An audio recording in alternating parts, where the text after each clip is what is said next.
নমস্কাৰ এই মুহূৰ্তত এটা অত্যন্ত গুৰুত্বপূৰ্ণ খবৰ দিব বিচাৰিছো কোচিং কৰি থকা ছাত্ৰ-ছাত্ৰী এতিয়াৰ পৰা নাপাব স্কুটি যিসকল ছাত্ৰ-ছাত্ৰী অসমত বা অসমৰ বাহিৰত গৈ কোচিং কৰি আছে হায়াৰ সেকেন্ডাৰী উত্তীৰ্ণ হোৱাৰ পাছত তেওঁলোকক স্কুটি প্ৰদান কৰা নহয় যিমান জেদ ধৰিলেও তেওঁলোকে স্কুটি লাভ নকৰে এইদৰে কঠোৰ মন্তব্য মুখ্যমন্ত্ৰী ডক্টৰ হিমন্ত বিশ্ব শৰ্মা অসমৰ কলেজত যিসকল অধ্যয়ন কৰিব তেওঁলোকেহে স্কুটি পাব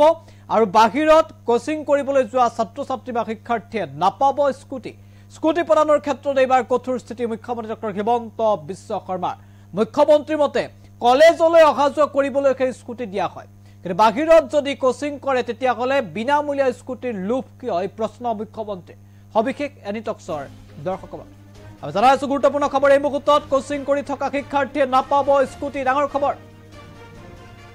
অসমৰ কলেজত অধ্যয়ন কৰা শিক্ষাৰ্থীকে দিয়া হ'ব স্কুটি এই স্থিতি মুখ্যমন্ত্ৰীৰ কলেজলৈ যাবলৈকে দিয়া হৈছে স্কুটি কলেজত নপঢ়ি যদি কোচিং কৰে তেন্তে বিনামূলীয়া স্কুটিৰ প্ৰতি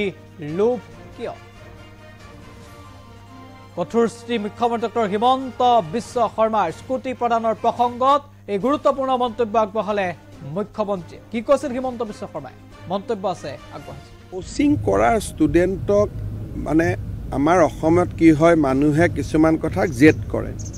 আমি স্কুটিখন কিয় দিওঁ আমি স্কুটিখন দিওঁ কলেজত যাবৰ কাৰণে আৰু কোন কলেজত যাব যে 3 বছৰ তেওঁ কলেজত পঢ়িব এটা তেওঁ যদি কোটাত কোচিং কৰি থাকে এখনটো আমি পুৰস্কাৰ হিচাপে নিদিওঁ আমি কলেজত যোৱাৰ সুবিধাৰ কাৰণে দিওঁ যদি তেওঁ কলেজতে নপঢ়ে তেওঁক আমি স্কুটিখন কেনেকৈ দিব পাৰোঁ দুখীয়া মানুহে পেষ্ট ফনি কোনোবাই চাউল দালি কিনা পইচা দি টেক্স লৈতো আমি এইবিলাক কৰোঁ মোৰতো ঘৰৰ পইচা নিদিওঁ গতিকে মই যদি কলেজতে নপঢ়োঁ মোৰ দেউতা মাই যদি মোক কোচিঙে কৰাব পাৰে এবছৰ তেওঁ চৰকাৰৰ বিনামূলীয়া স্কুটিখন কিয় লোভ কৰিব লাগে এইটো বিতৰ্ক কেনেকৈ হ'ব পাৰে এইটোতো নিজে ক'ব পাৰে যে মোৰ দেউতাই মোক 1.5 লাখ টকা দি কোটাত কোচিং কৰাই আছে গতিকে দুখীয়া মানুহৰ স্কুটিখন মোক নালাগে তেওঁতো নিজে এৰি দিব লাগে প্ৰত্যেকটো কথাতে জেদ কৰি থাকিলে আৰু চৰকাৰখনে সবৰ কথা শুনি থাকিব নেকি স্কুটিৰ আঁচনিটোৱে যে আপুনি কলেজত যাবৰ কাৰণে আমি স্কুটি দিছোঁ কলেজত নাই কোচিঙত গৈছে এতিয়া সেই কোচিংটো সঁচাই কোচিং কি কোচিং কোনে জানিব গতিকে স্কুটি লাগিলে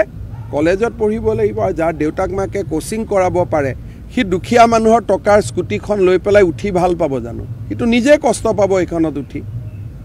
এইখনটো পুৰস্কাৰ নহয় এইটো হল তাত স্কিমতে লিখি আছে যে কলেজত যোৱাৰ কাৰণে সুবিধা কৰি দিব এটা আমি সাইকেলখন দিছোঁ সাইকেলখনটো কিয় দিছোঁ যাতে স্কুলত যাব পাৰে স্কুলৰ পৰা দূৰত ঘৰ আছে সেইকাৰণে এই বিষয়বিলাক জেদ কৰি থাকিলেও নহয় আৰু যিটো সিদ্ধান্ত হৈছে সেইটোৱে হ'ব এইটো তাত কোনো পৰিৱৰ্তন নহয় কোচিং কৰা ষ্টুডেণ্টক মানে আমাৰ অসমত কি হয় মানুহে কিছুমান কথা জেদ কৰে আমি স্কুটিখন কিয় দিওঁ আমি স্কুটিখন দিওঁ কলেজত যাবৰ কাৰণে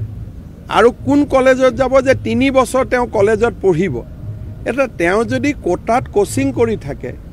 এখনটো আমি পুৰস্কাৰ হিচাপে নিদিওঁ আমি কলেজত যোৱাৰ সুবিধাৰ কাৰণে দিওঁ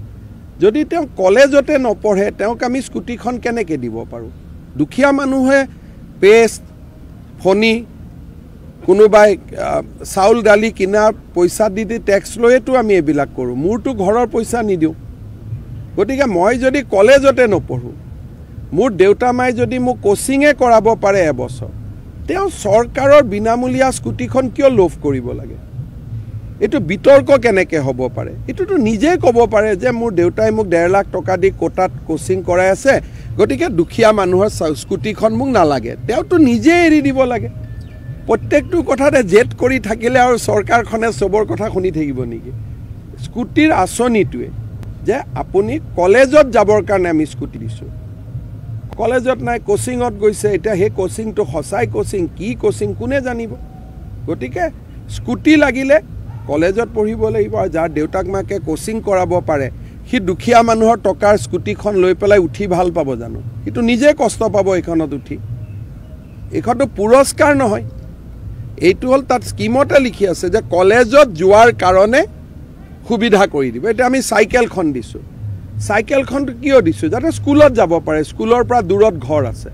সেইকাৰণে এই বিষয়বিলাক জেদ কৰি থাকিলেও নহয়, আৰু যিটো সিদ্ধান্ত হৈছে সেইটোৱেই হ'ব, এইটো তাত কোনো পৰিৱৰ্তন নহয়।